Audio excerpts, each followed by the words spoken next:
নমস্কার বন্ধুরা, আমার চ্যানেলে তোমাদের সকলকে স্বাগত জানাই। আমার আজকের রেসিপি হাতে মাখা মশলা দিয়ে আচারি রুই। রুই মাছটাকে আমি ভালো মতো ধুয়ে পরিষ্কার করে নুন হলুদ মাখিয়ে একটা বাটিতে রেখে দিয়েছিলাম। রান্নায় যতটা তেল লাগবে আমি সবটা তেল একবারেই প্যানে দিয়ে দিয়েছি। মাছগুলোকে আমি এপিট ওপিট করে হালকা করে ভেজে তুলব। এই মাছগুলো খুব বেশি কড়া করে ভাজলে এই রেসিপিটা ভালো লাগবে না। একটা লাইক দিয়ে পুরো ভিডিওটা দেখার অনুরোধ রইল। একদিনে সবার সব ভিডিও দেখা সম্ভব হয় না, তাই আমি যেদিন যে ভিডিওগুলোই দেখি লাইক দিয়ে সম্পূর্ণ ভিডিওটাই দেখি। তোমাদের একটা লাইক আমার কাছে অনেক মূল্যবান। একে অপরের ভিডিওগুলো যদি এইভাবে লাইক দিয়ে ফুল ওয়াচ করা হয় তাহলে প্রত্যেকেই উপকৃত হবে। ভাজা হয়ে গেছে, নামিয়ে নিচ্ছি।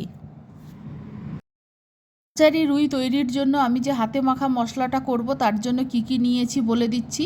কুচানো পেঁয়াজ নিয়েছি দুটো বড় সাইজের, আদা আর রসুন বাটা নিয়েছি, একটা বড় সাইজের টমেটো পাতলা করে কেটে নিয়েছি, চেরা কাঁচা লঙ্কা নিয়েছি, 1 চামচ আচার নিয়েছি, রসুন পাতলা করে কেটে কুচো করে নিয়েছি, হলুদ নিয়েছি, 1 চামচ জিরের গুঁড়ো, আন্দাজ মতো ঝাল লাল লঙ্কার গুঁড়ো, 1 চামচ ধনে গুঁড়ো আর আন্দাজ মতো নুন। আর যেহেতু একটা আচারে রুই আচারটা তো লাগবেই, আচারটা তোমরা তোমাদের প্রয়োজন অনুযায়ী কম বেশি করে নিতে পারো। আমি 1 চামচ নিয়েছি।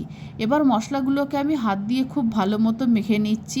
খুব ভালো মতো চটকে মেখে নিতে হবে যাতে মশলাগুলো বেশ কিছুটা নরম হয়ে যায়। বিশেষ করে পেঁয়াজ টমেটো এগুলো যেন খানিকটা নরম হয়ে যায়। এইভাবে সব মশলা মেখে নেব। রান্নায় আমি পাতলা করে কাটা কিছুটা আলু আর বেগুন ব্যবহার করব।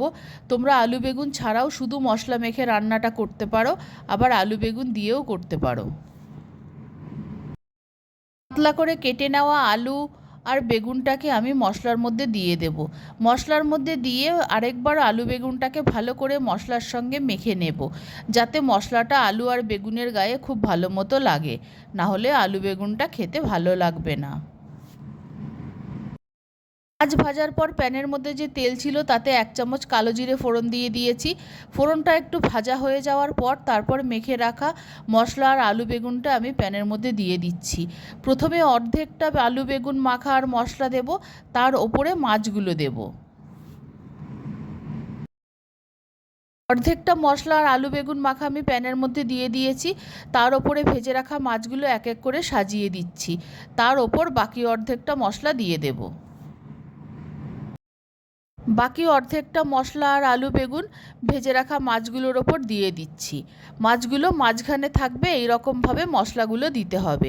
আর এই রান্নাটা হাই ফ্লেমে করা যাবে না, লো টু মিডিয়াম ফ্লেমে করতে হবে। এই মশলাগুলো সব দিয়ে দেওয়ার পর আমি একটা ঢাকনা দিয়ে মিডিয়াম ফ্লেমে ঢাকা দিয়ে রেখে দেবো।